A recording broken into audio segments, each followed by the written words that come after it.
स्वागत है दोस्तों आपका हमारे इस यूट्यूब चैनल कन्फ्यूज़न 9.2.11 में। दोस्तों ये जो वीडियो है ये आपके लिए जो 67th बीपीएससी का आप लोग एग्ज़ाम देने वाले हैं उसके लिए इम्पॉर्टेंट है। और यहाँ से इतिहास गवाह है कि बिहार के हर एग्ज़ाम में इससे एक प्रश्न हमेशा पूछे जाते रहे हैं।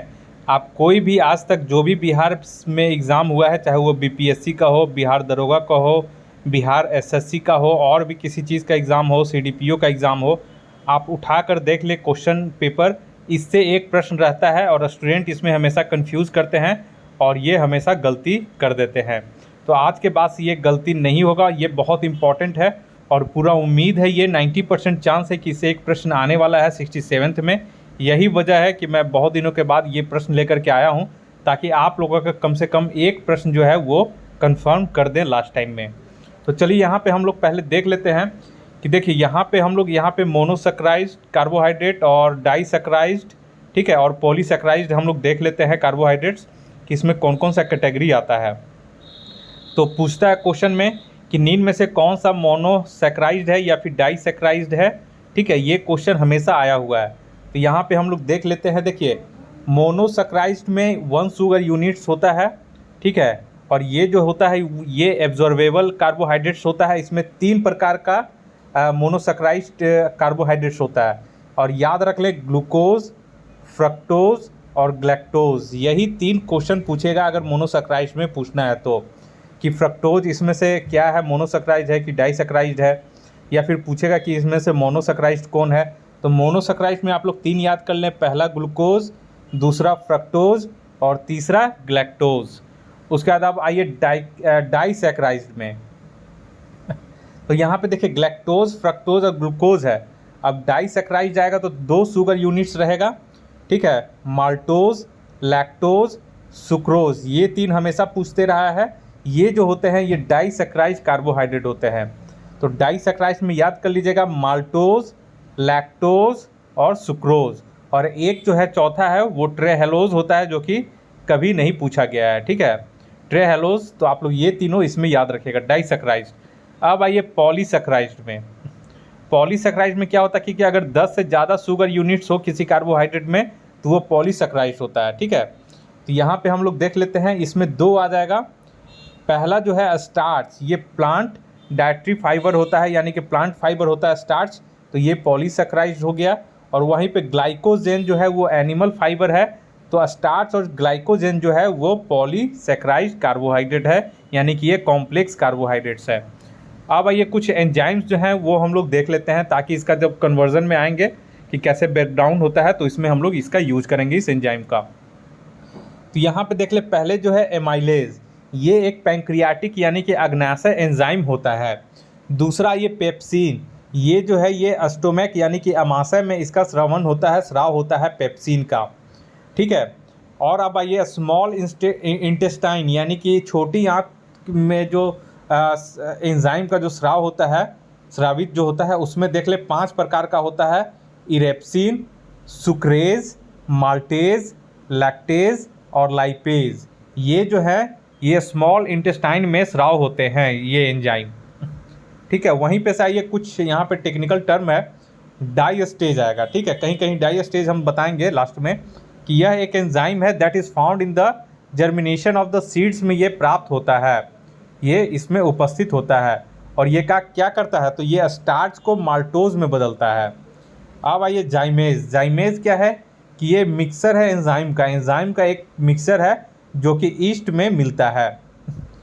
अब आइए इन्वर्टेज। इन्वर्टेज क्या है, ये भी एक एंजाइम है जो किस में पाया जाता है, बैक्टीरिया में और स्ट्रेप्टोकोकस में ये पाया जाता है इन्वर्टेज। अब आइए कार्बोहाइड्रेट्स का कन्वर्जन, ये इम्पॉर्टेंट है, और वो डाइसैकराइड, पॉलीसैकराइड और मोनोसैकराइड वो इम्पॉर्टेंट है। अब ये वाला जो इम्पॉर्टेंट है ये देख लीजिए, यहाँ पे अगर पूछेगा कि सुक्रोज जो है, सुक्रोज को ग्लूकोज और फ्रक्टोज में बदलने के लिए किस एंजाइम का प्रयोग किया जाता है, तो यहाँ पे याद कर लें एंजाइम या तो इन्वर्टेज रहेगा या सुक्रेज रहेगा, ठीक है। तो अगर इन्वर्टेज ऑप्शन में है तो इन्वर्टेज मारेंगे, सुक्रेज है तो सुक्रोज से सुक्रेज, ठीक है। सुक्रोज से सुक्रोज को अगर तोड़ना होगा तो सुक्रेज एंजाइम का इस्तेमाल करेंगे ग्लूकोज और फ्रक्टोज में तोड़ने के लिए। और अगर सुक्रेज की जगह इन्वर्टेज दिया रहेगा तो हम लोग यहाँ पे इन्वर्टेज रहेगा, और अगर ऑप्शन में दोनों दे दिया तो ऑप्शन ई रहेगा एक से अधिक। अब आइए उसी तरह दूसरे में, अगर पूछेगा कि ग्लूकोज और फ्रक्टोज को किस एंजाइम की उपस्थिति में इथाइल एल्कोहल में बदला जाता है, तो यहाँ पे हो जाएगा जाइमेज, जो कि अभी बताया ईस्ट से प्राप्त होता है। अगर पूछेगा कि ग्लूकोज को जाइमेज के द्वारा किस में बदला जाता है, तो ये हो जाएगा इथेनॉल यानी कि इथाइल एल्कोहल में। तो दो चीज़ आप लोग याद रखें, ग्लूकोज जिसका कि सूत्र होता है C6H12O6, ये ग्लूकोज और फ्रक्टोज दोनों का यही सूत्र होता है C6H12O6।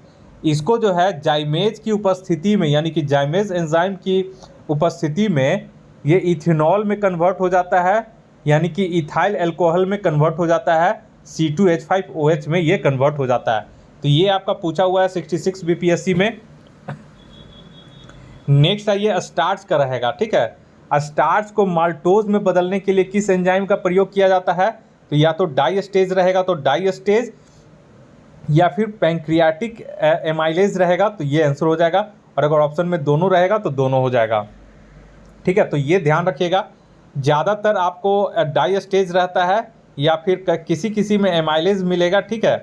तो अगर दोनों देख लीजिएगा, इसमें कंफ्यूजन नहीं हो, एकदम यहाँ पे क्लियर मैंने कर दिया है कि स्टार्च को माल्टोज में कन्वर्ट करने के लिए डाइस्टेज एंजाइम या फिर पैंक्रियाटिक एंजाइम का उपयोग किया जाता है। उसी तरह ये माल्टोज को अगर ग्लूकोज में बदलना हुआ, तो माल्टोज को अगर ग्लूकोज में तोड़ना हुआ तो माल्टेज का उपयोग किया जाता है, जो कि हमारे सलाइवा में या फिर पैंक्रियाज में भी ये पाया जाता है माल्टेज। तो माल्टोज को ग्लूकोज में कन्वर्ट करने के लिए माल्टेज एंजाइम का उपयोग किया जाता है। नेक्स्ट आइए लैक्टोज जो रहेगा ये ग्लूकोज और ग्लैक्टोज में बदलने के लिए यहाँ पे हम लोग लैक्टेज एंजाइम का उपयोग किया जाता है। तो लैक्टोज से लैक्टेज एंजाइम मिल करके ये ग्लूकोज और ग्लैक्टोज में इसको बदल देगा।